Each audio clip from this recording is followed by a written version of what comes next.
आज हम कुछ नया करेंगे। मैं हर बार कहती हूँ कि कुछ नया करोगे तो कुछ नया पाओगे।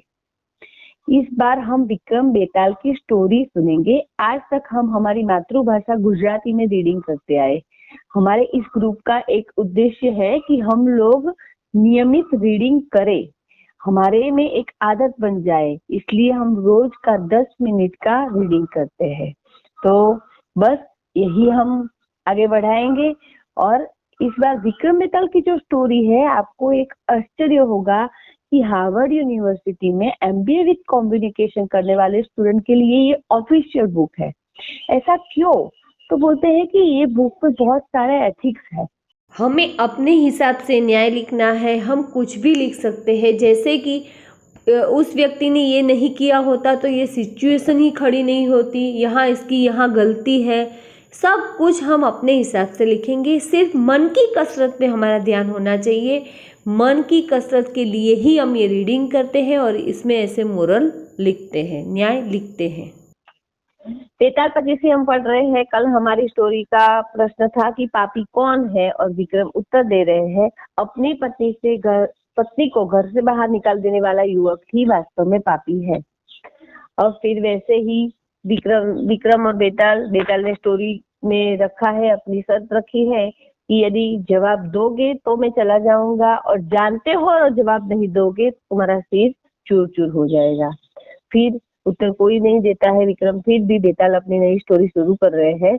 चंद्र हृदय नामक नगरी का राजा नरबीर इन दिनों बहुत अधिक चिंतित रहता था, क्योंकि उसके नगर में अचानक ही चोरियां ज्यादा होने लगी। प्रत्येक रात को नगर के 2-3 सेठों के यहाँ चोरी हो जाती थी।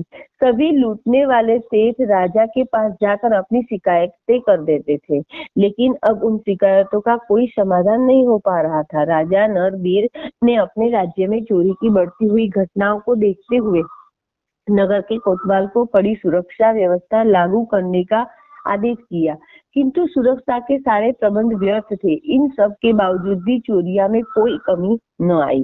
चोरी से परेशान होकर एक बार फिर इन सब सेठों ने राजा के पास जाकर कहा, महाराज, हमारी सुरक्षा का कुछ इंतजाम कीजिए, वरना हमें यह नगर छोड़ के दूसरे नगर में जाकर व्यापार करना पड़ेगा, जिससे आपको ही कर हानि होगी। राजा उन व्यापारियों की पीड़ा से भी भली भांति अवगत था।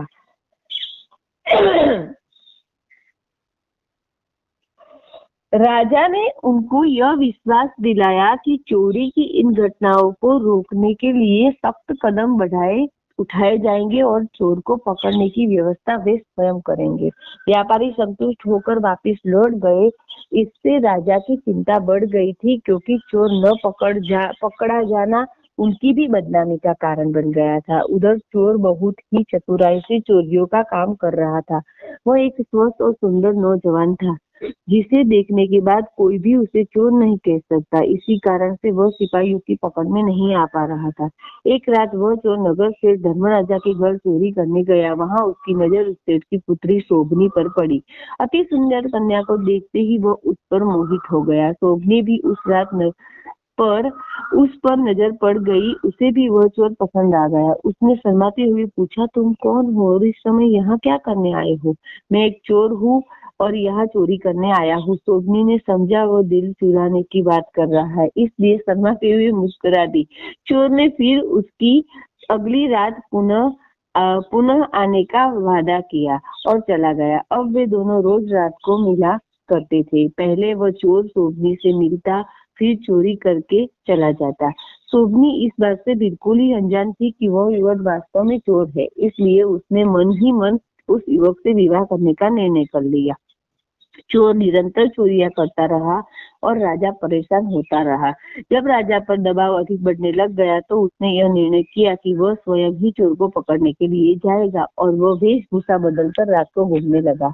एक दिन राजा ने उस चोर को एक सेठ के घर में घुसते हुए देख लिया और पूछा, कौन हो तुम? कहाँ जा रहे हो? मैं इस नगर का चोर हूँ और सेठ के घर चोरी करने जा रहा हूँ, चोर ने उत्तर दिया।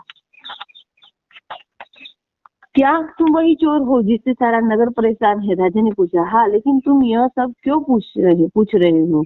मैं भी एक चोर हूँ, दूसरे नगर से आया हूँ, परंतु अब सोचता हूँ कि कहीं और चला जाऊं, यहाँ तो तुम ही हो। राजा ने सच्चाई छिपा ली। सोचा कि इस चोर के ठिकाने का पता लगाकर ही इसे पूरे गिरोह के साथ पकड़ा जाएगा। और भाई, अब तुम भी चोर हो तो तुम हमारे ही काम के हुए ना। कोई बात नहीं, अब हम साथ साथ ही चोरियां करेंगे और लूट का माल आपस में आधा आधा बांट लिया करेंगे। चोर ने उत्तर दिया। दोनों ने वहां चोरी की। इसके बाद चोर राजा के साथ अपने ठिकाने पर लौट आया।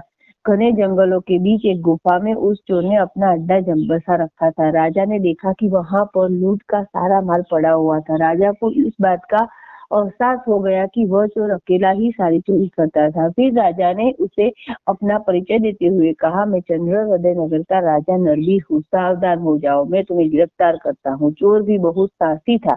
उसने राजा की केस से बचने के लिए मुकाबला किया। राजा ने भी यह महसूस किया कि चोर वास्तव में साहसी है और वीर है।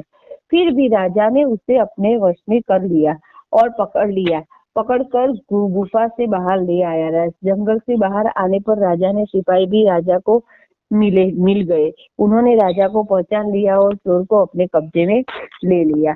थोड़ी ही देर में यह खबर सारे नगर में आग की तरफ फैल गई कि राजा ने उस चोर को पकड़ लिया है। सभी लोग अपने अपने घरों से निकलकर उस चोर को उत्साह पूर्वक देखने लगे। कुछ देर बाद राजा और उसके सिपाही चोर को लेकर सेठ धर्मदास के घर के सामने गुजरे। धर्मदास की पुत्री शोभनी भी उस चोर को देखने के लिए अपने घर से खिड़की के पास खड़ी थी। उसने जब चोर को देखा तो तुरंत ही पहचान गई, लेकिन अब तो उसे वह अपना दिल दे चुकी थी और मन ही मन वह उसे अपना पति भी मानने लगी थी। अतः वह तड़प कर रह गई। उसने अपने पिता को सारी बातें की स्पष्टता दी। धर्मदास अपनी पुत्री से बहुत प्रेम करता था और बचपन से लेकर आज तक उसने उसकी सभी इच्छाओं को पूरा किया था। जब शोभनी ने उसके पिता से इस चोर को अपने पति के रूप में मांगा तो उसके पिता से रहा न गया। वह भी राज दरबार में उपस्थित हो गया, जहां उस चोर के भाग्य का फैसला होने वाला था। राज्य दरबार में उपस्थित सभी सेठ व्यापारी राजा से उस चोर को मृत्युदंड देने के लिए कह रहे थे। फिर रोया क्यों? इस क्वेश्चन का हमें जवाब देना है। पहले हंसा फिर रोया क्यों? अभी स्टोरी आगे बढ़ रही है, इसमें क्वेश्चन कहना भूल गई थी इसलिए बोला। राज दरबार में उपस्थित सभी सेठ और व्यापारी राजा से उस चोर को मृत्युदंड देने के लिए कह रहे थे। आज भी अपने मंत्रियों को विचार विमर्श कर रहा था, चोर को क्या दंड दिया जाए। तभी सेठ धर्मदास ने कहा, महाराज कृपया इस चोर को मृत्युदंड न देकर अर्थदंड दे।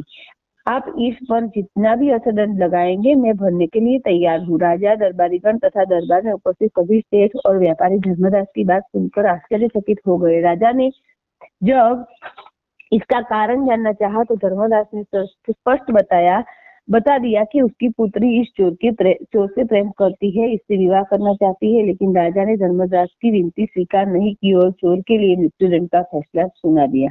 तभी दरबार में शोभिनी उपस्थित हुई। कहा, महाराज आप उन्हें मृत्युदंड न दे, मैं इनसे विवाह करना चाहती हूँ। यदि आप मृत्युदंड देना चाहते हैं तो इसके बदले मुझे मृत्युदंड दे दे। हम तुम्हारी भावनाओं का सम्मान करते हैं, लेकिन दंड विधान यही कहता है कि जिसने अपराध किया हो सजा उसे ही मिलनी चाहिए। अतः इसकी मृत्युदंड की सजा तो अटल है, राजा ने कहा। राजा की आज्ञा के बाद चोर को फांसी स्थल पर ले जाया गया। जब चोर को फांसी दी जाने वाली थी तो शोभिनी ने उस राजा से कहा, मैं तुमसे बहुत प्रेम करती हूँ और तुम्हारे बिना जीवित नहीं रह सकती। तुम्हारी मृत्यु के बाद में भी तुम्हारे साथ ही चिता में सती हो जाऊंगी, यह मेरा प्रण है। बोलो ये लड़की, आजकल की लड़की बोलते हैं, लेकिन ये लड़की भी ऐसी है, जानती है अपना पति चोर है, बस प्यार, एक बोलते हैं ना प्यार अंधा होता है, यही दिखाई दे रहा है। शोभनी यह बात सुनकर चोर हंस पड़ा। शोभनी की यह बात सुनकर चोर हंस पड़ा। हंसी आ गई चोर को। फिर न जाने अचानक क्या सूझा कि वह जोर जोर से रोने लगा। चोर को फांसी दे दी गई। उसकी मृत्यु के बाद उसके अंतिम संस्कार की तैयारी होने वाली थी। चिता सजाई गई। अपने प्रण के अनुसार शोभनी भी सती होने के लिए उसकी चिता पर बैठ गई। चिता को अग्नि देने की तैयारी हो रही थी कि तभी देवी मां प्रकट होकर बोली, बेटी तू महान है, तूने दिखा दिया कि सच्चा प्रेम क्या होता है? बोल, तेरी इच्छा क्या है? आज तेरी हर इच्छा पूरी कर दूंगी। एक बात तो है कि हम अपने ओर से पवित्र होते हैं, हमारा इरादा सही होता है, सामने वाला गलत होता है, चलो हम तो ऑनेस्ट है, तो माता प्रसन्न होती है। ये बात सोचने लायक है सही में। देवी माँ, मुझे और कुछ नहीं चाहिए, मुझे मेरा पति लौटा दो, मैं इनके साथ जीवन बिताना चाहता हूँ। एक ये मूवी है कि इसके साथ ही बस बस यही चाहिए यही चाहिए, वो हमें कितनी कितनी नीचे ले जाता है वो भी इसमें देखना है। देवी माँ ने शोभनी की मनोकामना पूरी कर दी, चोर जीवित हो गया और नया जीवन पाकर बहुत प्रसन्न हुआ। उसने अपना शेष जीवन शोभनी के साथ ईमानदारी और परिश्रम से बिताया। वो भी अच्छी बात है, नहीं तो चोर की आदत जाती नहीं है। विक्रम, अब तुम बताओ कि चोर फांसी लगने से पहले शोभनी की बात सुनकर पहले हंसा और बाद में रोया क्यों? जल्दी बताओ, मैं जानता हूँ कि तुम उसका उत्तर जानते हो। अब हम भी सोच रहे हैं स्टोरी क्या है, और प्रश्न है, इस स्टोरी का प्रश्न है कि पहले हंसा और फिर रोया क्यों? हम सब अपने अपने हिसाब से अपना लिखेंगे। आगे कल देखेंगे कि क्या है, सही में क्या है। हमें सिर्फ सुनना नहीं है, अपना मत लिखना है।